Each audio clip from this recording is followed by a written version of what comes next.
Salutare tuturor și bine ați venit pe canalul de YouTube Better Me. Episodul de astăzi este dedicat pieței imobiliare. Mai merită să cumpere astăzi un imobil sau nu? Aș vrea să analizăm împreună piața imobiliară din zona în care locuiesc eu, să vedem ce anume se mai vinde, care sunt prețurile și care sunt și prețurile de închiriere. Pentru că aș vrea să facem o analiză pentru a achiziționa un imobil în scop investițional, adică pentru a închiria. Și aș vrea să vedem împreună care sunt prețurile de cumpărare, cam cu cât se închiriază și să calculăm împreună un randament. Dacă este de interes subiectul acesta pentru tine, dacă și tu ești într-o astfel de căutare sau deja ai trecut peste pasul acesta și ai achiziționat o garsonieră sau un apartament cu scopul de a închiria, te rugăm să ne lași un comentariu. Cu siguranță ar ajuta pe mulți membri din comunitatea Better Me să ne spui în ce zonă ai cumpărat, în ce oraș și cu cât anume intenționezi să închiriezi sau cu cât anume ai închiriat. De asemenea, tot timpul sunt binevenite sfaturile. Ce sfaturi le poți da celor care intenționează să treacă prin acest proces? Îmi plac foarte mult investițiile la bursă pentru că sunt destul de ușor de accesat, pentru că nu ai nevoie de o sumă foarte mare, cum se întâmplă în cazul imobiliarelor și există această ușurință de a ieși prin vânzare rapidă, care nu ține de agenți imobiliari, care nu ține de a găsi un cumpărător pentru un anumit imobil, cum se întâmplă în piața imobiliară. Mult mai greu ieși de pe piața imobiliară dacă consider că nu mai este ceea ce trebuie, comparativ cu bursa. Acolo este mult mai simplu și mult mai simplu de accesat. Pe piața imobiliară lucrurile stau diferit. Trebuie să deții un avans dacă vrei să cumperi cu credit sau trebuie să deții întreaga sumă dacă vrei să cumperi cu banii jos, să spun așa, o garsonieră, de exemplu, ceea ce caut eu în perioada aceasta și aș vrea să vă arăt exact cam cum arată piața imobiliară în zona în care locuiesc. Sunt curioasă care este părerea voastră, să-mi spuneți dacă plătiți în momentul acesta chirie, cum vi se par chiriile din această zonă. De asemenea, sunt foarte interesată să aflu pentru persoanele care locuiesc acum cu chirie, care au fost criteriile pe care le-au avut în vedere atunci când au ales un apartament pe care să-l închirieze. Când vine vorba despre investițiile imobiliare, lucrurile stau destul de simplu sau ar trebui să stea destul de simplu și ar trebui să ne raportăm la randament. Nu există nimic emoțional, cum se întâmplă și în cazul bursei, nu punem emoții acolo, ci pur și simplu ne interesează un calcul matematic și la final să ieșim pe plus. Așa se întâmplă și în piața imobiliară. Nu este nimic sentimental, nu este ca atunci când te duci să-ți cumperi pentru tine o casă sau un apartament, pur și simplu te duci și cauți cel mai bun randament astfel încât să îți amortizezi investiția cât mai repede. Dacă nu știți cum se calculează randamentul, calculul matematic este unul foarte simplu, cel puțin pentru randamentul brut. Și anume, trebuie să înmulțiți chiria pe care o obțineți pe bunul respectiv sau pe care credeți că o obțineți, chiria ori 12 luni, deci chiria la nivel de an, și o împărțiți la prețul imobilului. Rezultatul îl înmulțiți cu 100 și așa obțineți randamentul pentru bunul respectiv. Haideți să dăm și un exemplu concret. Dacă pe o garsonieră plătiți 45.000 de euro și o închiriați cu 300 de euro lunar, atunci va trebui să înmulțiți 300 de euro ori 12 luni și rezultatul să îl împărțiți la 45.000 și să înmulțiți cu 100. Așa o să vă iasă un randament de 8% pe acea proprietate. Acesta este randamentul brut. De aici trebuie să mai reducem puțin, pentru că trebuie să plătim și taxe, impozitul pe venit și CASS-ul în cazul în care depășim acel plafon de 6 salarii. Un lucru pe care trebuie neapărat să-l menționez este că s-a schimbat puțin legea. Dacă sunt oameni care au închiriat mai de mult și acum vor să reintre pe piața imobiliară, trebuie să țină cont de faptul că a dispărut acea deducere care exista înainte de 40%, pentru că impozitul se plătea doar pe 60% din veniturile încasate din chirii. Acest lucru a dispărut din 2023 și impozitul de 10% se plătește pe întreaga sumă obținută din închiriere la nivel de an. Cum este în cazul nostru, 300 de euro pe lună, ori 12 luni, 3600 de euro. Deci, impozitul pe care trebuie să îl plătim statului român este de 360 de euro. Acesta este impozitul pe care îl plătim la nivel de an. Dacă vrem să vedem la nivel de lună câți bani din chirie, de exemplu, dacă continuăm cu acest exemplu cu 300 de euro, trebuie să ținem cont că 30 de euro din cei 300 vor merge către stat. Deci 9 dintr-o chirie de 300 de euro ne vor rămâne 270 de euro. Acest calcul este foarte important, mai ales dacă avem și rate către bancă pe care trebuie să le plătim. Pentru că sunt foarte mulți cei care se gândesc să achiziționeze o garsonieră. Haideți să luăm exemplu garsonierei, pentru că, după cum spune statistica, cel mai ușor tip de imobil de închiriat este garsoniera. Acel apartament cu o singură cameră se închiriază cel mai ușor și obține cel mai bun randament. Pentru o garsonieră, dacă vrem să mergem să facem un credit și să ne bazăm pe chirie pentru a achita integral rata, trebuie să ținem cont și de ce taxe plătim, pentru că este posibil să depășească rata nivelul chiriei. După cum am putut vedea recent, ratele se pot dubla. Deci, dacă ne gândim să cumpărăm o astfel de proprietate, trebuie să ținem cont că este posibil să venim și cu bani de acasă și că nu o să ne ajungă chiria pentru a achita integral rata. Este un lucru foarte important de care să ținem cont, mai ales dacă mai avem și alte datorii și alte rate pe care trebuie să le plătim, care și alea se vor mări evident și atunci este posibil să intrăm în imposibilitate de plată. Sunt foarte mulți cei care se gândesc să facă acest pas pentru copiii lor și să cumpere o garsonieră pe care să o închirieze și se gândesc că nu pot strânge bani, prin urmare este mai simplu așa să fie obligați cumva să plătească bani din buzunar, să cumpere o astfel de garsonieră, să o închirieze și să le rămână copiilor în viitor acest bun, să se folosească de el, ori să locuiască acolo, ori să o închirieze în continuare și să se bucure din venitul pasiv din chirie, sau pur și simplu să o vândă la un moment dat dacă vor avea nevoie de bani. Dar, repet, trebuie ținut foarte bine cont atunci când facem aceste calcule, trebuie ținut cont și de randament, trebuie ținut cont și de rată și de cheltuielile adiționale pe care le avem cu astfel de proprietate. Vă pot spune că am urmărit piața imobiliară în ultimul timp pentru că sunt interesată și eu să cumpăr o garsonieră. Ce vă pot spune eu despre zona în care locuiesc? Locuiesc în Ilfov, în nord, că această criză imobiliară nu se resimte. Spun asta pentru că am vizitat mai multe proprietăți și blocurile în care am fost cu agenții imobiliari erau aproape în întregime vândute.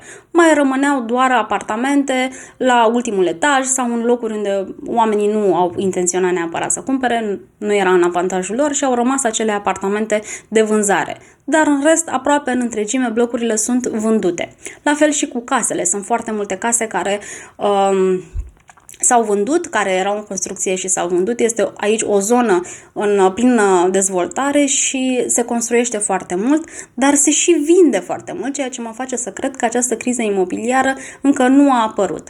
Am văzut această amenințare la știri peste tot, că o să vină, că o să vină, că o să vină și sunt oameni care au tot așteptat să vină această criză imobiliară și, surpriză, prețurile au crescut și nu au putut să cumpere nimic, n-au mai putut să mai cumpere nimic pentru că prețurile au crescut foarte mult. Vă spun sincer că și eu aș fi fost în această situație, în cazul în care nu aș fi cumpărat casa în care locuiesc în 2017. În 2017 am semnat contractul, în 2016 am dat o rezervare pentru casă.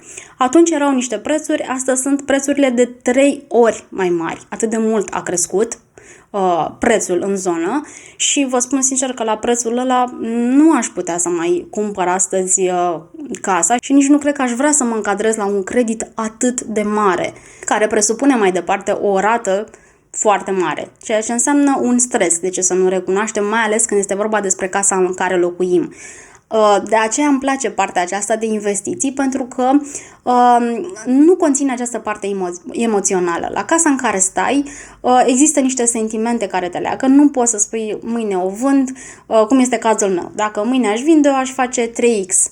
Dar nu pot să fac lucrul acesta pentru că mă leagă mai multe lucruri de această casă și mai ales de zona în care locuiesc și care mie îmi place foarte mult. Prin urmare, revenim la subiectul nostru, caut o garsonieră în zonă și am fost la mai multe vizionări. Prețurile sunt destul de mari și chiriile sunt destul de mari. O să vă și arăt lucrul acesta, să vedeți și voi care sunt chiriile în zona aceasta și sunt tare curioasă ce impresie aveți despre sumele acestea. Mie una mi se par mari, dar aparent aceasta este piața, atât se cere în zona aceasta și presupun că dacă aceasta este piața, există și cerere și sunt oameni care plătesc aceste chirii. Sunt curioasă voi ce părere aveți și dacă stați cu chirie, cât anume plătiți pe chirie și care au fost criteriile pe care le-ați căutat, ce anume să îndeplinească locul în care locuiți, zona, anumite condiții pe care să le îndeplinească proprietatea respectivă, proximitatea față de grădinițe, față de școli, ați ales să fie lângă metrou, de exemplu, sau v-a interesat să fie mai degrabă lângă locul de muncă. Sunt tare curioasă care au fost aceste criterii și vă spun sincer că m-ar ajuta și pe mine în alegerea pe care o am de făcut în viitor. Deci, țineți cont de randament. Am specificat mai devreme cum se calculează. Țineți cont de taxele pe care le plătiți. Vă spuneam mai devreme că s-a schimbat legislația și că trebuie să plătiți 10% din venitul pe an, din închirierea pe an. Nu mai există acea deducere de 40% cât exista anterior. Și mai aveți și CASS și plafonul acolo s-a micșorat de la 12 la 6 salarii. În exemplu pe care l-am dat mai devreme cu 300 de euro chiria, trebuie să plătească proprietarul doar 10% pe an, adică 360 de euro. Un alt lucru de care ar trebui să se țină cont atunci când se caută o proprietate este modul în care proprietatea respectivă arată, ce condiții sunt acolo. Pentru că este posibil să fie necesară o renovare. Renovarea costă destul de mult, implică timp, implică oameni pe care să îi angajezi să facă lucrurile respective și trebuie să ții cont și de acest lucru. Adică, pe lângă prețul pe care le-ai achitat pentru a cumpăra imobilul, trebuie să mai pui la socoteală și toate cheltuielile pe care le vei avea cu mâna de lucru și cu materialele pentru renovarea respectivei proprietăți. De asemenea, iarăși, un cost destul de mare pe care îl ai este cel cu mobilatul și cu utilatul, de care trebuie să ții cont dacă vei cumpăra o proprietate care nu are niciun fel de mobilă în interior sau nu are nimic din ce poți folosi. Un alt lucru de care trebuie să ții cont și care este posibil să scadă randamentul este faptul că este posibil să faci reparații. Dacă se strică lucruri, atunci va trebui să cumperi alte lucruri pe care să le înlocuiești sau să plătești o mână de lucru pentru cineva care să facă reparația respectivă. O altă problemă de care trebuie să ții cont este că este foarte posibil să nu ai permanent garsoniera închiriată sau apartamentul închiriat și atunci vei avea luni în care nu vei primi acei bani din chirie. Și cum spuneam mai devreme, dacă ai pus în calcul o rată, trebuie să te gândești că în lunile respective trebuie să plătești integral rata către bancă și nu mai ai chiria pe care să te bazezi. Un alt lucru de care trebuie să ții cont, după cum spuneam, nu este atât de ușor cum este la bursă, este că trebuie să plătești tu utilitățile în cazul în care garsoniera nu este închiriată, pe lunile în care nu locuiește nimeni acolo, trebuie să te ocupi tu și de plata acestor utilități. Așa că, la ce am fost eu atentă și ceea ce aș vrea să vă spun și vouă și după aia trecem imediat să analizăm puțin în zona în care locuiesc eu, care sunt prețurile pe vânzare și pe închiriere. Lucrurile de care țin cont. Zona. Este foarte importantă zona, pentru că asta determină dacă oamenii sunt interesați să închirieze acolo sau nu. Pentru că degeaba cumperi o garsonieră dacă nu ai cui să o închirie. Deci studierea pieței este un element foarte important înainte să faci acest pas. De asemenea, ține cont că dacă ai avea, de exemplu, 3 camere, ar fi mult mai dificil de închiriat o proprietate cu 3 camere. În loc de 3 camere, ar fi de preferat să ai mai degrabă 2 garsoniere pe care să le închiriezi. De asemenea, nu pune atât de mult preț pe finisajele premium, pe aparaturi de ultimă generație sau pe suprafețe mari. Am observat că oamenii nu sunt interesați de lucrul acesta atunci când aleg o proprietate să o închirieze. Ce am mai observat este că dacă vrei să cumperi o proprietate nouă, este posibil să obții un preț bun dacă o cumperi într-o fază incipientă sau intermediară, atunci când blocul încă nu este gata și o cumperi mai devreme, plătești un avans sau o rezervare mai devreme, atunci este posibil să obții un discount, ceea ce te va ajuta la calculul acelui randament și la perioada de amortizare, că și acesta este un aspect important pe care nu l-am menționat. Perioada de amortizare, adică în cât timp îți scoți banii pe care tu i-ai investit. Perioada de amortizare se calculează și ea ușor, așa cum se calculează și randamentul, împarți prețul pe care l-ai plătit și eventual tot ce ai mai plătit suplimentarul, o renovare, mobilare și alte lucruri, împarți prețul respectiv la chiria pe an și atunci vezi în câți ani îți recuperezi tu banii. Acum haideți să trecem mai departe să vedem cam cât sunt chiriile în zona de nord a Ilfovului și cam cât sunt garsonierele care se vând în această parte și vă invit, cum am invitat și mai devreme, să lăsați un comentariu să-mi spuneți ce părere aveți despre prețurile acestea, voi unde locuiți, cât plătiți chirie și dacă ați plătit chiria care se cere în zona aceasta. Haideți să ne uităm pe OLX, să vedem ce anunțuri sunt în această zonă. Am făcut o sortare în funcție de cel mai mic preț, însă, după cum putem vedea, de exemplu, nu aș cumpăra niciodată o garsonieră la demisol. Aceea este pentru boxă, este pentru parcare, nu aș vedea pe cineva locuind sub pământ, adică eu nu mă văd pe mine locuind sub pământ și nici nu aș vrea să ofer spre închiriere cuiva un astfel de loc. Nu cred că ar trebui să existe genul acesta de proprietăți și nu cred că cineva ar trebui să locuiască în felul acesta. Am văzut lucrul acesta și într-un cartier din vestul Bucureștiului, unde mașinile parcau și aveau țeava de eșapament direct în geamul cuiva care locuia la demisol. Nu mi se pare uman și, sincer, nu aș cumpăra niciodată și nu aș locui niciodată în astfel de condiții. Deci, din punctul meu de vedere, primul anunț este irelevant. Mergem mai departe, 35.000, 44.000, 44.000, 46.000 și prețul urcă. 46.000 de euro garsonieră cu suprafața de aproximativ 30 de metri pătrați. După cum puteți să vedeți, în zona Tunariului sunt doar 2 pagini cu astfel de anunțuri. Revenim la cele promovate, să le depășim. 56.000 de euro. În Greenfield avem aici 75.000 de euro garsonieră de 40 de metri pătrați. Cum vi se pare anunțul acesta? Mai avem în Pipera, în Cortina, în complexul Cortina, 108.000 de euro. Și deja nu cred că este cazul să ne mai uităm, având în vedere aceste prețuri ușor ridicole pentru o cameră. Totuși, garsoniera rămâne o cameră și nu aș vedea cum ai putea să plătești 125.000 de euro pe o cameră. Haideți să ne uităm și în zona Otopeni, să vedem în Otopeni ce găsim. Garsoniere sunt cele care sunt în Tunare, au fost puse și pe Otopeni. 47.000, 53.000, 55.000 de euro, 55.000, 61.000.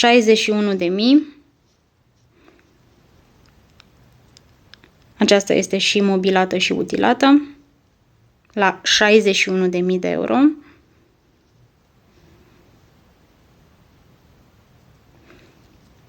$63.000 de euro, 64.000, continuăm până unde se ajunge, până la 70.000 de euro.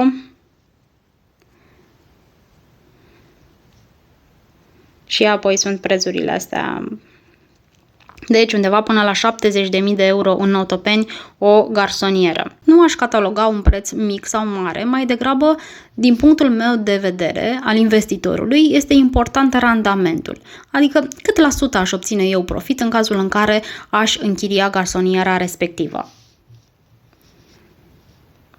Asta înseamnă că prețul pe care l-aș plăti pe apartament, pe garsonieră, trebuie să fie strâns legat de chiria pe care aș putea să obțin pe respectiva garsonieră. Așa că haideți să mergem să vedem și cu cât anume se închiriază în această zonă pentru a avea o imagine asupra randamentului. Haideți să facem la fel o sortare de la cel mai ieftin, să vedem cu cât se închiriază în zona Otopeni o garsonieră. Nu vorbim despre camere de studenți și despre 4 supraetajate, vorbim despre o garsonieră în sine. Cea mai ieftină garsonieră costă 300 de euro și, după cum putem vedea, arată ca și cum ne-am întors în timp. Bucătăria nu există pentru că este situată pe un balcon, deci nu o putem numi bucătărie. Această garsonieră se închiriază la 300 de euro. Mergem mai departe, 310 euro, mergem mai departe, 322 de euro, 345 de euro, 350 de euro această garsonieră, care deja arată era noastră, avem și uscători chiar. 390 de euro garsonieră.